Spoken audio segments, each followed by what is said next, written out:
19h sur Al-Oula, ravi de vous retrouver pour cette nouvelle édition à la une ce soir. Un hommage au rôle de Sa Majesté le Roi dans la promotion du dialogue interconfessionnel et la paix au Proche-Orient. La distinction présidentielle d'André Azoulay. Des personnalités internationales ont salué au lendemain de cette distinction l'action du royaume sous le leadership royal en faveur de la promotion de la paix dans la région. L'été bat son plein dans les 4 coins du royaume. Au lieu d'attraction, la baie de Dakhla conserve son exceptionnel attrait touristique. Ils sont des centaines de juilletistes à y converger, certains à la recherche de la belle vague, d'autres de ses huîtres aux saveurs exquises. Du football, les yeux du continent seront rivés demain soir sur le grand duel Maroc-Mali, demi-finaliste de la CAN U23. Dernière ligne droite avant la grande finale pour les hommes de Essam Charaï qui défendront les couleurs nationales pour ce 4e match ultra décisif. Retour sur leur brillant parcours dans ce tournoi continental. Bonsoir. Les réactions se succèdent au lendemain de la distinction par le président de l'État d'Israël, Isaac Herzog, du conseiller de Sa Majesté le Roi André Azoulay, de la médaille d'honneur présidentielle.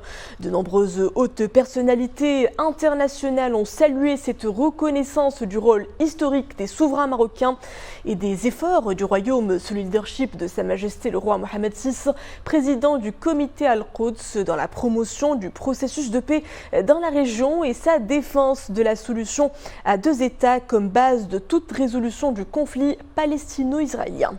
Souad Anachat. Une reconnaissance des efforts du Maroc sous le leadership de Sa Majesté le Roi, président du comité Al-Quds, dans la promotion du processus de paix dans la région et sa défense de la solution à 2 États comme base de toute résolution du conflit palestino-israélien, affirme le conseiller à la présidence palestinienne. Aux yeux de Hussein Ara, André Azoulay compte à son actif un parcours long et honorable au service de l'établissement d'une paix juste entre Palestiniens et Israéliens et entre Arabes et Juifs en général dans le cadre des positions honorables du Royaume du Maroc.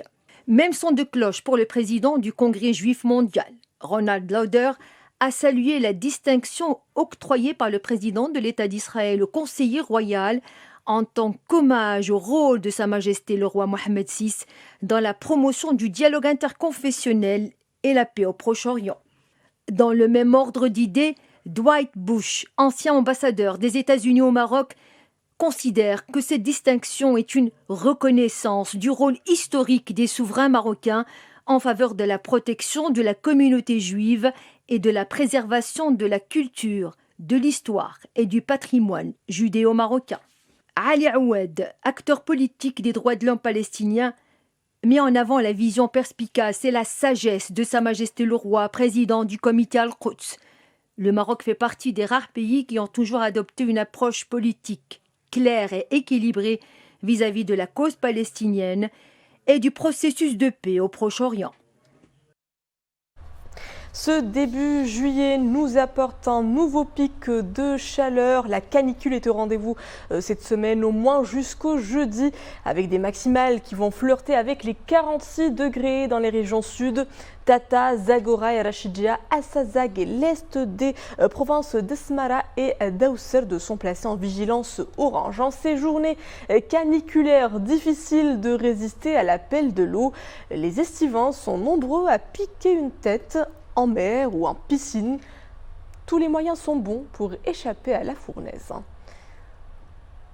Un afflux massif sur les plages du Royaume a été observé ce week-end. Farniente en plage pour les uns, pêche et surf pour les autres. S'il y a bien une région où c'est l'été à longueur d'année, c'est bien Dakhla.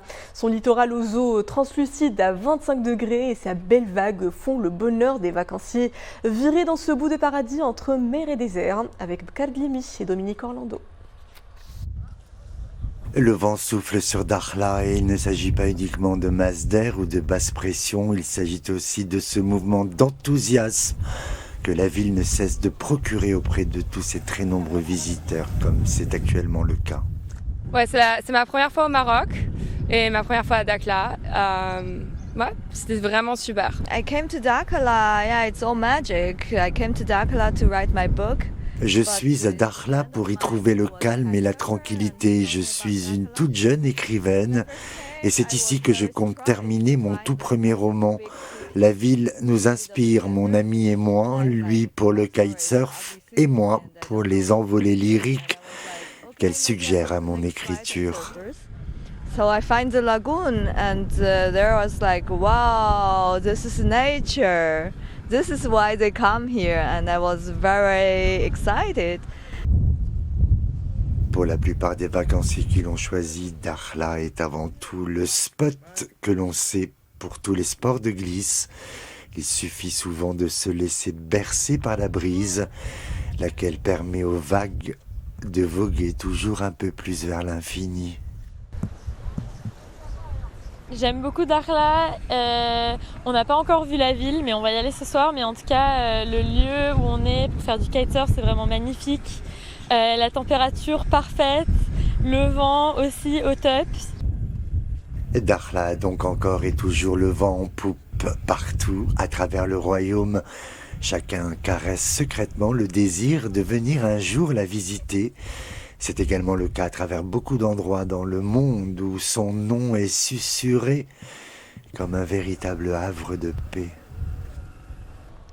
En France, c'est le retour progressif au calme après 6 nuits d'émeutes et de heurts d'une violence inouïe entre jeunes et forces de l'ordre, de destruction, de pillage et d'interpellation par milliers sur tout le territoire. Le temps semble être plutôt à l'apaisement. La vague de violence a amorcé aujourd'hui une légère décrue, mais des voix s'élèvent en France et ailleurs pour dénoncer les violences policières et pour endiguer la contestation. Nous en ferons le point avec Boubkar Mrabrit. À Nanterre, dans les rues de la cité Pablo Picasso, dont le jeune Naël était originaire, les nuits d'émeutes laissent derrière elles carcasses de voitures calcinées, poubelles en feu et d'innombrables tags qui réclament justice pour Naël. En lien avec les violences urbaines qui ont secoué le pays après la mort du jeune de 17 ans par un tir de police à bout portant à Nanterre, plus de 3300 personnes ont été interpellées en France depuis mardi dernier. Le ministère de l'Intérieur comptabilisait, après 6 nuits de violence, plus de 5000 véhicules incendiés, près de 1000 bâtiments brûlés, dégradés ou pillés, 250 attaques de commissariat ou de gendarmerie et plus de 700 blessés parmi les policiers. Plusieurs villes et communes ont décrété des couvre-feux nocturnes et réduit la fréquence et les horaires des transports en commun. De crise en crise, la France offre ces derniers temps un spectacle inquiétant, peu sympathique, celui d'un pays hors de contrôle où les colères s'additionnent dans une atmosphère irrespirable. C'est ce qu'écrit Le Figaro dans son éditorial ce lundi. L'impact des émeutes se fait lourdement ressentir également sur le commerce et le secteur du tourisme. Les touristes, ils viennent en vacances et quand ils tombent sur ce genre de situation-là, c'est sûr que c'est effrayant. Parce qu'en général, les gens ils viennent profiter. Plusieurs pays, dont les États-Unis et le Royaume-Uni, ont appelé leurs ressortissants en France ou souhaitant se rendre dans l'Hexagone à la vigilance et à éviter les rassemblements de masse.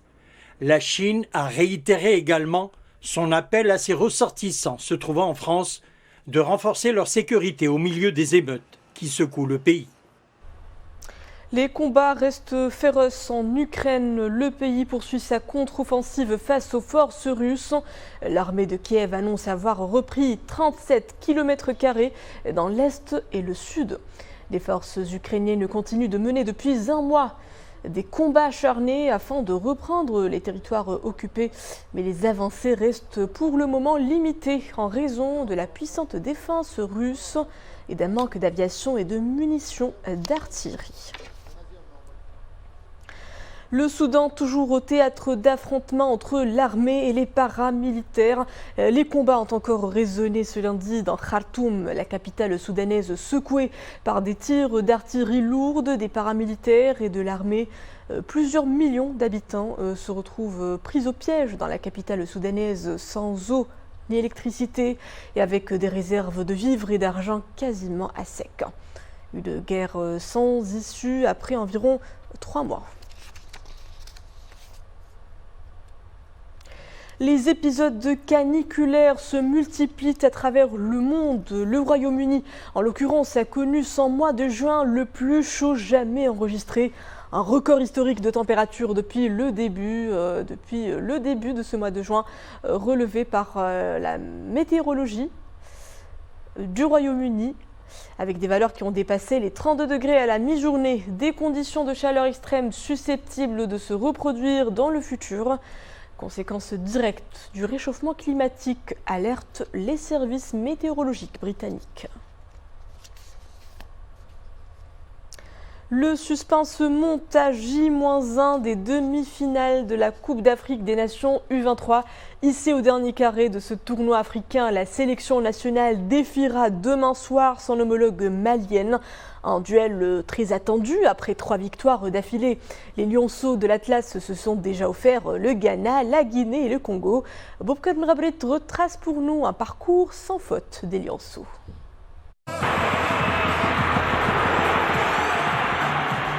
L'équipe du Maroc termine la phase de poule en tête du groupe A avec 9 points. 3 matchs, 3 victoires. Lors de son premier match, les lionceaux de l'Atlas s'imposent 2-1 face à la Guinée. Pour leur deuxième rencontre de groupe, les protégés de Essam Charri battent la sélection ghanéenne sur le score sans appel de 5-1.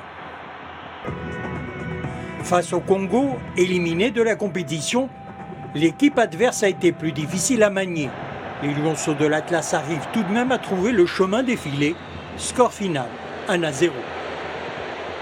En demi-finale, le Maroc jouera le Mali.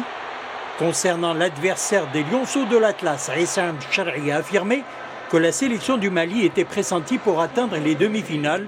C'est une équipe capable de changer de tactique, qui a beaucoup d'atouts et dispose de joueurs de qualité. La seconde demi-finale mettra aux prises l'Égypte et la Guinée. Les 3 premiers du classement de l'édition 2023 de la CAN U23 décrocheront leur ticket pour les Jeux Olympiques de Paris 2024.